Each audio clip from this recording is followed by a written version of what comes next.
Hi everyone, I'm Shelley and you're watching There's No Place Like Home. I'm back with another reading from the Iron Republic by Richard Jameson Morgan, and today we are going to be reading Chapter 8. When we left the ladies and passed into the library, my host informed me that he was at my service for the day and would take pleasure in showing me about the city, which besides being the capital, was one of the most beautiful in the Republic. I have ordered a carriage which will be here in a few minutes, he said, and we will, if you please, devote the forenoon to an inspection of our principal public buildings. This afternoon we can take a general view of the city. And now, he continued, if you will consent to wear a suit of my clothes until you can have a tailor supply you, I think it will save you some annoyance. The unusual style of your dress must attract attention, and it is not pleasant to be the center of interest for the curious crowd. I thanked him, and availing myself of his kind offer, went up to my room and made the change. As we were of about the same size and proportions, the clothes fitted me admirably, and though I felt at first like a baseball player or Richelieu at a masquerade, I was far more comfortable than I would have been in my own outlandish garb.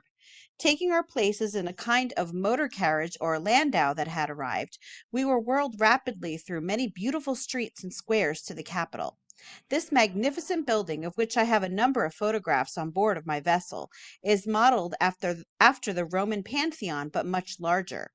Also, instead of one, there are four columned entrances of white and blue marble that rose to the height of the dome, and then from a richly ornamented fringe broke away into Moorish towers of great beauty. Each of these entrances was a building of itself, and above the pillared rotunda, which forms an entrance to the auditorium under the great dome, are several stories divided into offices for the different departments of the government. From the second floor, each of these opened into a passageway on a great gallery that ran entirely around the auditorium, and thus they were connected above the ground and within the building. Passing into one of these great vestibules, we ascended a broad stairway on one side of the gallery, from which my friend said a better view could be had of the great auditorium. There were elevators on the other side, but as we were only going up to the first floor, we took the stairs. Any adequate description of this magnificent place as it appeared to me when we walked out on the broad gallery is beyond my powers. The auditorium, I was informed, is 200 feet in diameter beneath the dome, making the circuit of the gallery on which we stood about 600 feet. This balcony was supported all around on graceful columns and surmounted by a heavy bronze balustrade, which is a rare work of art. On the floor of this immense amphitheater was a platform or arena, some 50 feet in diameter, enclosed with a railing, and furnished with chairs and desks for the use of the members of the National Assembly. These were rolled up to the back of the platform as the place had been used for a concert the night before, and I immediately recognized it as the place I had seen in miniature. From this platform, the seats in the auditorium extended back to and under the broad gallery that ran around the walls, making, with the balcony, the professor informed me, a seating capacity for about 15,000 persons. The seats in the body of the auditorium were built of marble, with numerous aisles leading down, while those on the balcony were of bronze. Around the entire amphitheater, where the great dome sprang from the supporting walls, was a heavy gilded cornice supported by ornate capitals resting on pillars in bas relief that extended to the floor of the balcony. Between this cornice and a heavy gilt mold a few feet under it was the National Picture Gallery, where displayed were portraits of presidents and notables of the Republic in every field of effort. Only a small part of this space had been consumed, and I was informed that if the present high grade of eligibility was maintained, it would require at least 1,000 years to fill this gallery. I was assured that to get one's portrait in this place was a greater distinction than it was to have been crowned victor in the ancient Olympian Games, or to be buried in Westminster Abbey. Above the cornice was undoubtedly the most magnificent and artistic frieze ever created by the hand of man. Over a groundwork of rolling cloud masses, black and storm driven, that was piled around the circle of this grand cornice like a horizon, were pictures representing in allegory the history of the nation. Even if I were capable, the poverty of our language forbids an adequate description of this amazing work of art. The first picture was a ship leaving an old world city, with all the attendant scenes that could portray the emotions of friends and kindred in the act of parting. The next was the same ship, lone and wave-beaten, fighting its way through the icebergs of a polar sea. In the next, the voyagers are landing with Thanksgiving on a newfound land. And so it went on, the wonderful pictures all trending in the same direction with the storm driven clouds and illustrating pioneer life, agriculture, art, science, religion, and war, and making a historical panorama which it would require days and even weeks to properly study and appreciate. "And have you had wars in this country?" I asked, as my eye rested on a most realistic scene of fire and carnage. "The most cruel and horrible, perhaps, of any nation in modern times," answered my friend. "That was before my arrival in the country, but the very ground on which this building stands has been soaked in human blood, and piled with the mangled bodies of the slain. The present order, so far removed from even the contingency of war, was by no means a bloodless achievement, as you will find when you have time to read the history of the country." Above the frieze, which I have been trying to describe, was a beautiful and artistic border of angels, flying swiftly in the direction indicated by the development of the allegorical procession below. From this to the zenith, the great sky blue dome was relieved with dashes of flecks of cloud in representation of the firmament, which here and there an airy picture from the ancient mythology. It was lighted by many windows, but they were covered with glass so exactly tinted to match the surface in which they were set that they were scarcely distinguishable. The whole interior surface was set with electric jets, which by night appeared like stars shining in the sky. This was the Chamber of Deputies, and though the National Assembly was not in session, it was open, as indeed I was informed that it stood open to the public always, night and day, and was one of the attractions of the capital to visitors. Quite a number of people, evidently strangers, were scattered about the auditorium, singly or in groups, admiring and descanting on the beauties of the place. I noticed, too, several ladies and gentlemen, apparently art students, who had their easels set at different places on the balcony and were engaging in copying pictures from the frieze.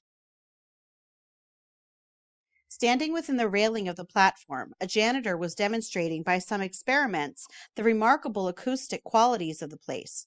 Tapping a desk with a gavel, which sounded in the gallery like the report of a 6-pounder, he requested us all to stand still for a moment, and then he snapped his fingers, and the sound came to the furthest gallery as distinctly as the crack of a whip. Next he whispered a sentence which was perfectly audible, and then he took up a pen and wrote a line on a sheet of paper lying on a desk. The scratching of the pen could be heard to the remotest seat more than 100 feet away. I remarked to my guide that the debates here must be of a very exciting character to require so large an auditorium, especially as every word spoken here could be heard by the people in their homes. In reply, he told me that they were exciting sometimes, but the most interesting events, and those that drew the largest audiences, were when distinguished men of national reputation came to claim privilege. To make me understand this, he explained that any person, man or woman, at the request of the deputy from their province, by recommendation of their Commonwealth Assembly, or on a petition signed by 1,000 citizens, could claim the privilege of this floor to speak on any measure of public policy, the same as if he were a national senator. On occasions when men of great fame came here to discuss questions of importance, the vast auditorium was filled to its utmost capacity. Also, at the inauguration of presidents, the people came in great numbers from all parts of the country. As a matter of fact, I was told that during the sessions there was always people enough to make a large audience. After taking in the auditorium, we passed into other parts of the great building, where were the different departments of the government. We went through the departments of justice, agriculture, transportation and public utilities, subsistence, finance, and progression. The last was really a department of internal improvement, corresponding somewhat to our Department of the Interior. There was no departments of state, war, or navy. The post office department was one of the largest and was in a separate building, as the postal system there includes a species of banking and express. After going through the Capitol, we inspected several other fine public buildings situated in the Capitol Square, a large park-like area which was laid off with trees, shrubs, and flowers, and adorned with fountains and statuary. In a paved court facing the main entrance to the Capitol was a circular monument or pillar of solid iron, 30 feet high and 10 or 12 feet in diameter, on which stood a colossal bronze statue of what was apparently a working man with a sledgehammer thrown back in the attitude of striking a blow. A bronze scroll on the face of the pillar was inscribed with the words, "The state was made for man, and not man for the state." The statue, the professor told me, was of a blacksmith named Adam Holt, who was the real founder of the Republic, and the pillar was cast entirely of the cannon which had been used in the Great War that preceded its establishment. Every president who was inaugurated took the oath of office, I was told, with his hand on the pillar, and his first official utterance was to declare in the hearing of the people the words of the scroll. We went through the National Conservatory of Music, the Historical Museum, the Marine College, of which my host was the head, and the National College of Experimental Sciences. Everywhere my companion was received with the greatest courtesy and seemed to be held in the highest esteem. I entered the conservatory with an interest enhanced by what I had heard of its talented president, and recognized him at once from having seen him on the stage at Corinthus. My first glance, when I was introduced to him, showed me that I was in the presence of that sporadic production of nature that we call genius. He was a young man, but prematurely bald, and a decided stoop made him appear short, though he was really of medium height. A fringe of light brown hair clustered around his large head, and his complexion was as fair as that of Helen Morris. His eyes were blue and rather watery, and impressed me, even when he was speaking to me, with the idea that he was listening to something afar off. Apparently he had never shaved, for the scant brown beard that grew upon his face was as fine as a woman's hair. When I expressed my high appreciation of his musical production of that morning, and told him how his accomplishments had been lauded by his fair pupil, he smiled in a pleased way and remarked that Miss Morris was herself the possessor of fine musical talents. He then launched into a dissertation on the divine art, and I saw by the futile attempts of Professor Morris to wring him off and turn the conversation into other channels that he was wound up on that subject. He dilated on Miss Morris's great capacity for harmony, and deplored her fatal deficiency in technique, in such a way as to show that he had thoroughly analyzed her from the musical standpoint. I knew nothing of his musical terms, but was an interested listener while he talked about his beautiful pupil, and encouraged him to the top of his bent, although I could but smile as I noticed that he discussed her exactly as he would a piano or violin. I wanted to size him up, as we say in America, and tried him on other subjects, but outside of his art he was as blank as the backside of a tombstone. I asked him about the manner of his inspiration, and he told me that he caught strains from the wind in the trees, from the singing of birds, from everything he heard that was not discordant. He informed me that he had a light Aeolian harp attached to his aeroplane, and as he sailed through the air he had only to arrange the music it made for him to get his very best compositions. We went up into the Tower of Music, and he described to us the perfections of his great instrument with as much pride and enthusiasm as an American would talk about his first baby. From a musical standpoint, he was decidedly interesting.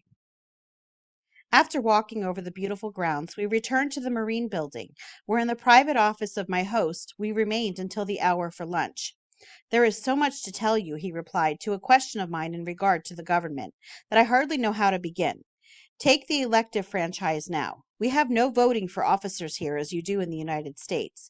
Every man here, who is a citizen, has the same chance to hold office, and that is unquestionably the only true representative form of government." "Do you call that a truly representative system," I asked, which gives the most stupid and untalented man an equal opportunity for office and political preferment that the brilliant, the forceful, and the laborious enjoy? "That is just why I do call it truly representative," answered the professor. "The great masses of mankind are stupid and untalented, without disparaging your country, which is also mine. I may safely say that 99 out of every 100 men are untalented plodders. And yet, except in accidental cases, mediocre men never have a seat in your national legislature, unless they have inherited, or in some other way obtained money enough to buy it. The representation is almost wholly by the brilliant or forceful men, men who can by strength, genius, or cunning control circumstances and compel fortune. In the Iron Republic, every class of men, the brilliant, the forceful, the untalented, and stupid, may hope to enjoy the honors of office in the proportion that they exist. I am curious to know by what means you secure this average of representation, said I, for certainly in politics I can conceive of no method which will not give the race to the swift and the battle to the strong. Well, to begin with, answered my friend, we have no such thing here as politics in the sense that the word is used in the United States. There, if there has been no improvement since I left the country, politics simply means that fierce, desperate, and continuous struggle which goes on between brainy, unscrupulous, and self seeking men for place and power, where the strongest and most conscienceless stand to win, and where success means selfish aggrandizement and gain. It is destructive to the finest sentiments of manhood, and has debauched and prostituted the noblest intellects. But you must admit, I insisted, that the strong and brainy men are best fitted to devise laws for the government, not only of themselves, but also of the stupid and untalented, if we may continue to so designate the 99 plotters. I admit nothing of the kind, retorted the professor. On the contrary, I believe that even in America, the least talented lawmakers are the most useful, because they have less reason to be influenced by considerations of personal ambition. It is with great intellect now, as it was with great skill and strength in the olden time. It is almost invariably used to advance the interests of its possessor at the expense of the less gifted.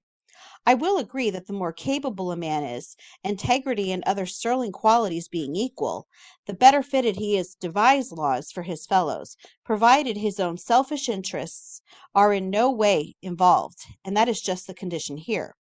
The laws for the government of this republic are devised by its scientists, scholars, and philosophers, men who for the most part have no offices and no power to obtain them. Their efforts, being thus absolutely untrammeled by considerations of selfish interest or ambition, are necessarily unselfish and for the good of their kind. Here, laws are originated by the people and adopted by them, the function of their representatives being simply to properly frame and execute statutes at their command. In other words, they are the servants and not the masters of the people. But, said I with a trace of impatience which I could not conceal, you surely cannot expect that men who are capable of devising wise measures of public policy will do so without the hope of reward, either in the way of gain or gratified ambition? Indeed, I do expect it, said my friend. No man who ever had great thoughts could keep them to himself, even though publishing them brought him persecution instead of profit. The finest intellects of the world have delved in the domains of science, philosophy, and religion without gain, and why not in that noblest field for genius, the art of human government? Well, said I, laughing, we have a saying in America that you can't argue against success, and in the presence of the monumental success of the ages I am without an argument. But I am curious to understand how it is done. Nothing in the way of human government is so simple, replied my friend, unless it be an absolute despotism. We start with the assumption that any man or unmarried woman with the necessary qualifications of age, character, and education is entitled to be a citizen. Accordingly, when he or she goes to the proper authorities with a certificate from the register or supervisor of their primary that they are 20 years old and that they are under conviction of no crime, with a diploma from a public school, they have issued to them a seal like this, drawing from his purse the medal I had seen him use at the sub-treasury in Corinthus, which invests them with all the rights and privileges of full citizenship in this republic. Or to speak technically, they are all franklins of the first grade. Every office under the government is now as accessible to the dullest of these franklins as to the brightest. To make you understand more perfectly, it is necessary to explain to you the political divisions of the country. First, we have the primary. This consists technically of an area 7 miles square, or 49 square miles, and containing 1,000 franklins. In practice, though, the extent of the primary is purely arbitrary, depending upon the quality of the soil, natural resources of the section, and consequent density of population, and may contain 1,000 franklins or any fraction thereof over 300. Of course, citizens can live in unorganized territory, that is, where no primary has been constituted, but this deprives them to some extent of their privileges if they are franklins of the first grade, as they have no opportunity to vote their seal and so pass into the second grade. If they are franklins of the second grade, though, they can vote their seal for the third grade in any primary in the Commonwealth in which they live. Any citizen, too, can exercise the appellate franchise and vote on the acceptance or rejection of laws in the primary most convenient to him. These primaries correspond to your precincts in America, and in the center or part most accessible to all is the Shire, where is located the post office, sub-treasury, and public school. The only elective officer in the primary is the supervisor, the lowest civil officer under the state, who after 1 year's service becomes, by virtue thereof, primary magistrate. On the 1st of December, the Franklins meet at their shire, and this officer is chosen by lot, every citizen having an equal chance. On the 1st of January, the lucky man on whom the choice has fallen assumes the duties of the office, his predecessor becoming magistrate in place of the retiring incumbent. A primary magistrate exercises the functions of notary public in trial justice, has control of post office, public school, and sub-treasury, and represents his primary in the Commonwealth Council, a body corresponding very nearly to your board of county commissioners. He employs postmasters, bookkeepers, school teachers, and all who work for the state in his primary at prices fixed by law. It is the principle of despotism, the simplest and most economical form of government, applied by the people themselves. Vox despoto, vox populi. The supervisor is simply a subordinate officer or assistant to the magistrate, with the power to act in his place when required. After a citizen has served successfully as a supervisor or magistrate, he becomes a franklin of the second grade and is eligible to the next higher office under the state, which is that of Commonwealth Deputy in the Provincial Assembly. This body corresponds to your state legislature. 1 week after the primary election, the Commonwealth election is held, which is participated in by all ex-magistrates in the Commonwealth, and one is chosen Commonwealth representative in the Provincial Assembly. The choice for all civil officers is by lot. A week later, the provincial elections are held, and from the body of ex-Commonwealth deputies, one is chosen to represent the province in the National Senate. All of the newly elected bodies meet on the first day of January and organize the new Senate from the whole number of ex-senators in the Republic. Choose a new president. The primary elections occur annually, the Commonwealth elections biennially, and the provincial and presidential elections quadrennially, the terms of office being respectively 1, 2, and 4 years. A citizen is, by virtue of his seal, a citizen of the first grade. After he has served as magistrate, he is in the second grade. After serving as deputy in the provincial assembly, he is a franklin of the third grade, and when he has been elected national senator, he advances to the fourth grade. After he has served as president, he has no grade at all, having no longer the right to vote or participate in any election. No citizen is eligible to the same office more than once, and after serving in any of the capacities mentioned, becomes eligible to the next office above and holds that grade if he does not go higher until he reaches the age limit, which is 60 years for the first grade and 70 for the others. As with the exercise of the franchise in America, some of our citizens never contest for any office, having no desire for public life, and it being entirely optional with them. When a man is out of office, he is only a private citizen having no advantage over any other franklin in the Republic, except merely his eligibility, in common with all others of his grade, to the office next above the one he has held. Retiring presidents are an exception, as by virtue of having held every office under the state, they are considered preeminently qualified and become life members of the Supreme Cabinet, which body is composed of ex-presidents and 3 citizens of the first grade, chosen for distinguished ability and appointed by the incoming president with the approval of the Senate. This Supreme Cabinet serves as an advisory council to the President and as a national board of arbitration, to which is referred all vexed questions of internal administration. It is the highest authority in the Republic, and by its sanction, the President has the right to veto. Can you conceive of any scheme of government simpler than this? Asked my friend. Our financial, judicial, and penal systems are just as simple and satisfactory, but we have not time to go into them just now. The scheme certainly possesses the merit of simplicity, I replied, and yet under it, is it not possible, probable, extremely probable, that a controlling majority in these legislative bodies may be wholly incapable of framing suitable laws for a great state? My observation has been that men are egotistical and obstinate in the proportion that they are incompetent, and a majority of such men, it seems to me, would not only fail to legislate wisely, but would prevent a capable minority from doing so. My dear sir, exclaimed the professor, you have not yet grasped the first principles of legislation in this great country. It is not the exclusive function of any of these legislative bodies to originate legislation. They may indeed devise and propose laws, but they have no power to enact any whatever for the government of the people. Here is where the elective franchise comes in, as every law, whether proposed by the National Senate for the Republic, the Provincial Assembly for the province, or the Commonwealth Council for the local government of the primaries, must be referred to the people, and its acceptance or rejection determined by their vote. Wise measures of public policy are originated, for the most part, by scholars and publicists, and when they are elaborated and perfected by public discussion, they are properly framed and submitted to the people in the appellate elections. It is the appeal to the people for an expression of their will on the subject. The people may take the initiative and compel legislative bodies to propose laws. This is a prerogative, though, that is never exercised, for legislators, knowing the alternative, are always willing to propose any legislation demanded by their constituents. You want to bear in mind that there are no political parties here such as you have in America. Consequently, there is not the vindictive strife and party feeling that you have there.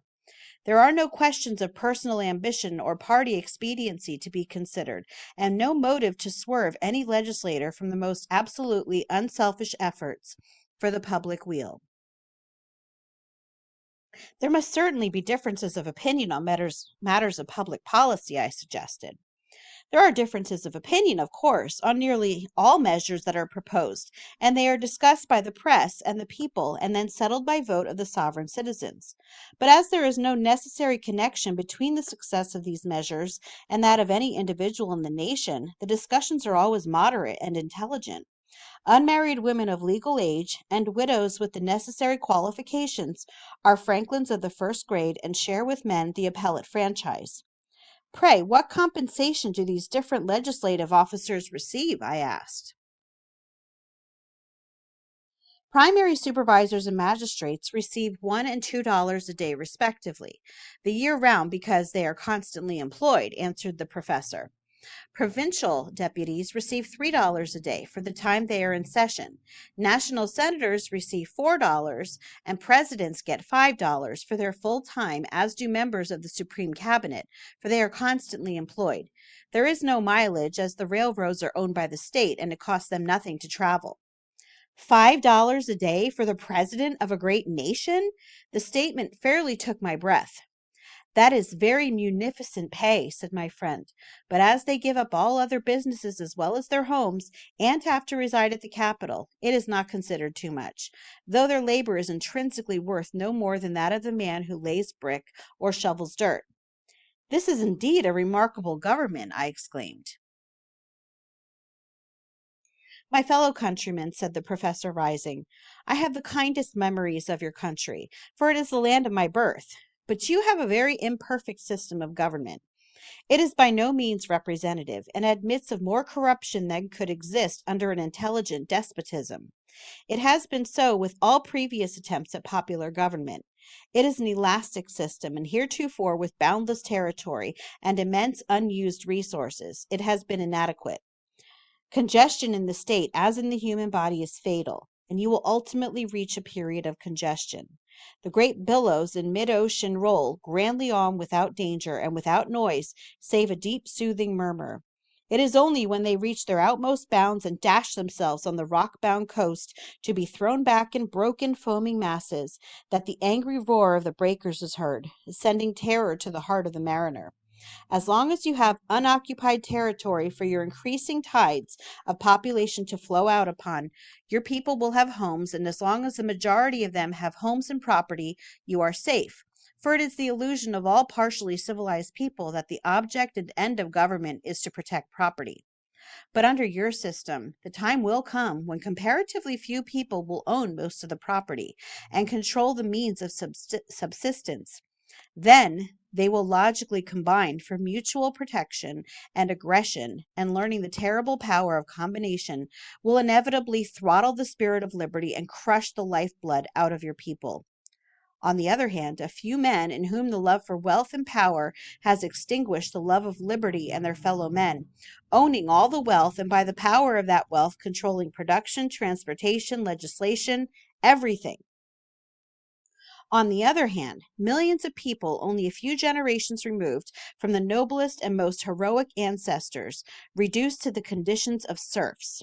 Ay, to even a worse condition, for the medieval serf might work and fight for his master. But with your hundred-handed machinery to produce, and the blind greed which will deprive the masses of the power to consume, their services will be dispensed with. Their labor will not be required, and there is nothing their masters will want them to fight for, as they will possess everything. There is the picture for you, sir. Heartless greed, oppression, ill-gotten wealth fortified by legislation and protected by hired minions on one side and on the other, millions who cry for the opportunity to earn bread. And if you want it shaded, there is dynamite and gunpowder and gorgeous combustible vias, all great smoke makers. My companion had been pacing the floor excitedly as he poured out these burning words, but now stopping before me, his mood suddenly changed and he smiled broadly. Why, bless me, I am talking to you as though your destiny was bound up in the United States and you were going back there next week, when as a matter of fact we are, both of us, absolutely cut off, and that country is no more to us than the lost Atlantis or the cities of the plain. Come, I don't know how you feel, but this great outflow of words seems to have left a void that reminds me that it is about the hour for lunch. Stepping to the ubiquitous transmitter, he gave some orders about a carriage, and I heard him say something about a two-seater at the hour of 14. Passing out of the building, we walked through the handsome grounds of Capitol Square, and had barely reached the boulevard that surrounded it when a light carriage came whizzing down upon us, in which we took our seats and were propelled swiftly to my friend's house in the suburbs. And that is the end of chapter 8. I hope that you enjoyed it. If you like this video, give it a thumbs up. If you haven't subscribed and would like to hear more of what I have to say, I would love if you would do that. If you have any questions or comments, you can leave one down below. And if you like my work and would like to become a channel member, I will leave a link in the description box for that as well. Or you can just click on it right on my channel page. And I hope you have a great day.